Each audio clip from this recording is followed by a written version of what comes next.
You're watching How Leap. Let's see how to fix the iPhone's border lights, part of the visual attention features used with Siri and calls when they are not working. First, ensure the feature is enabled. Go to Settings, then Accessibility, then Audio or Visual. Tap LED flash for alerts. Toggle on LED flash for alerts and flash.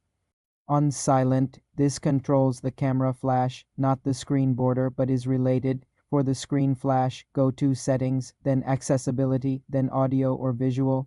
Toggle on flash on silent under LED flash for alerts. For the screen border effect during calls, ensure attention aware features is on. Go to Settings, then Face ID and Passcode.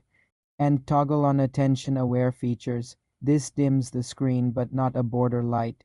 The prominent border light you may be referring to is likely the flash on silent visual alert. If it's still not working, restart your iPhone, update to the latest iOS version in Settings, then General, then Software Update if the issue persists. Reset all settings via Settings, then General, then Transfer or Reset iPhone, then reset all settings. This won't delete data. For more simple iPhone feature fixes, subscribe to the channel.